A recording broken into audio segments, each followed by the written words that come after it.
The Coral Gardens incident of 1963 stands as a dark chapter in Jamaica's history. It is a painful memory, especially for the Rastafari community. This event is often called Bad Friday because it happened around the Easter holiday. It began with a dispute over land and quickly escalated into a moment of extreme state-sanctioned violence. The incident revealed deep-seated prejudice against Rastafari people. It showed how a newly independent nation struggled with its own identity and its treatment of minority groups. Understanding this history is crucial to understanding the ongoing fight for human rights and social justice in Jamaica. It is a story of struggle, resilience, and the long road toward recognition and respect for all citizens. On Holy Thursday, April 11, 1963, a conflict erupted at a gas station in Coral Gardens near Montego Bay. The gas station was built on land that a group of Rastafari people considered theirs. A confrontation occurred, leading to a fire that destroyed the gas station. During the chaos, several people were killed, including 2 policemen and 3 Rastafari men. This violent outbreak provided the government with the justification it needed to launch a massive operation against the entire Rastafari community. The initial land dispute was quickly overshadowed by a brutal and widespread crackdown, marking the beginning of a terrifying period for Rastafari people across the island. The events that followed were not about justice, but about suppression. Following the initial violence, the government's response was swift and merciless. Jamaica's Prime Minister, Sir Alexander Bustamante, gave a chilling order. He famously declared to the security forces, "Bring in all Rastas, dead or alive." This directive unleashed a wave of state-sponsored terror. Police and soldiers were given the power to round up anyone who looked like a Rastafari. Men with dreadlocks were targeted, beaten, and arrested without cause. Their sacred locks, a symbol of their faith and identity, were forcibly cut off in public displays of humiliation. This act was meant to break their spirit and erase their presence from the national landscape. The operation extended far beyond Coral Gardens, creating a climate of fear throughout Jamaica. For days, the security forces hunted down Rastafari individuals. Homes were raided, and people were dragged from their communities. Hundreds were imprisoned and subjected to brutal treatment. The violence was indiscriminate, targeting men, women, and even children who were part of the Rastafari faith. This period became a defining moment of persecution for the community. The Bad Friday incident was not just a police action. It was a systematic attack on a way of life, a belief system, and a people who dared to be different in post-colonial Jamaica. The violence at Coral Gardens did not happen in a vacuum. It was the culmination of years of tension and mistrust between the Jamaican state and the Rastafari community.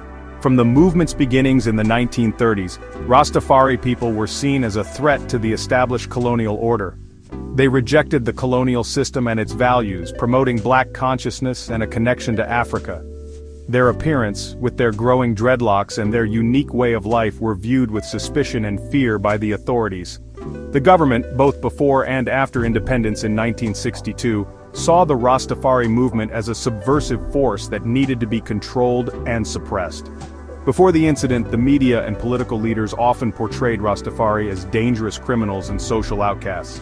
This negative stereotyping fueled public prejudice and justified police harassment.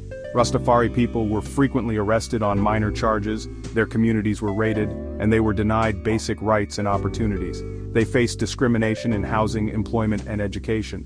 This systemic persecution created an environment where an event like Coral Gardens could occur. The state had already defined the Rastafari community as an enemy within, making it easy to justify a large-scale violent response to any perceived provocation from the group. The society was primed to accept the narrative that Rastas were a problem to be solved. The government's role was central to the tragedy. Instead of seeking to understand the Rastafari community or address their grievances, political leaders chose a path of confrontation. The order to bring in all Rastas, dead or alive, was a clear signal that the state would not tolerate their existence. This approach reflected the anxieties of a new nation trying to present a specific image of order and respectability to the world. The Rastafari, with their anti-establishment views and distinct cultural identity, did not fit into this image. The government's actions were a powerful and brutal attempt to enforce conformity and eliminate a culture that challenged its authority. This hostile relationship was deeply rooted in the colonial past. The Jamaican authorities inherited a system designed to control the black majority. After independence, this system was turned against a minority group that dared to question the new national identity. The Rastafari challenge to Babylon, their term for the oppressive Western system, was seen as a direct threat to the new Jamaican government. The Coral Gardens incident was therefore more than just a police action. It was a violent clash between two competing visions for Jamaica's future. One was a vision of conformity and order, while the other was a vision of liberation, African redemption, and cultural rebellion. In the days and weeks following the Coral Gardens incident, the Rastafari community faced unimaginable hardship. The state-sanctioned terror did not end with the initial roundup. Those who were imprisoned endured horrific conditions and brutal treatment. Many were held for long periods without charge, their basic human rights completely ignored. The public humiliation of having their dreadlocks cut was a deep spiritual and psychological wound. This act was a deliberate attempt to strip them of their identity and their connection to their faith. The physical scars of the beatings would eventually heal, but the emotional and spiritual trauma would last for generations to come. The persecution had a devastating impact on Rastafari families and communities across Jamaica.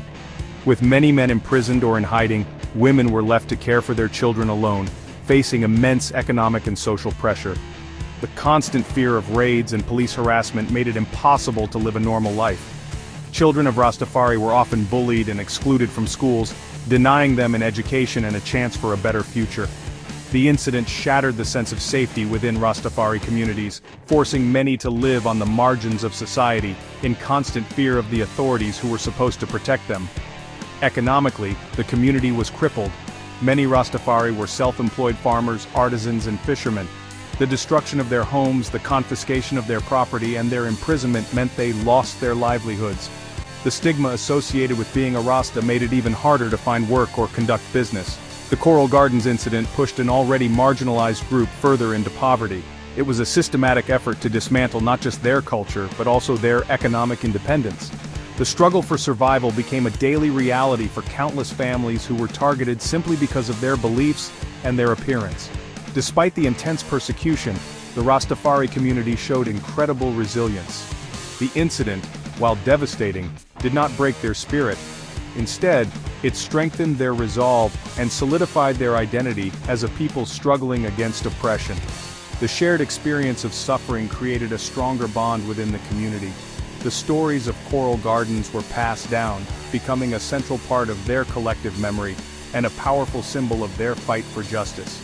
The faith of the Rastafari people, rooted in a belief in their own divinity and ultimate redemption, provided the strength to endure and continue their cultural and spiritual practices in the face of overwhelming hostility.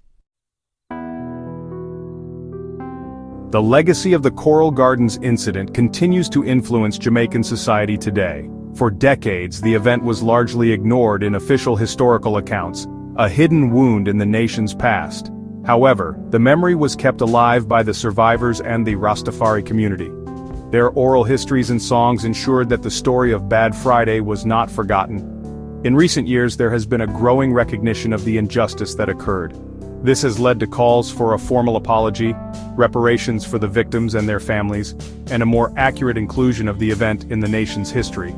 The incident serves as a powerful reminder of the state's capacity for violence against its own citizens. The relationship between the Rastafari community and the Jamaican state has evolved, but the scars of 1963 remain. While Rastafari culture, particularly reggae music and its symbols, has become a major part of Jamaica's global brand, the people themselves still face challenges. There is still a lingering stigma, and issues of discrimination and police profiling persist. The fight for the legal recognition of their spiritual practices, such as the sacramental use of cannabis, continues. The Coral Gardens incident highlighted the deep disconnect between the state and the Rastafari, and bridging that gap has been a slow and difficult process that is still ongoing.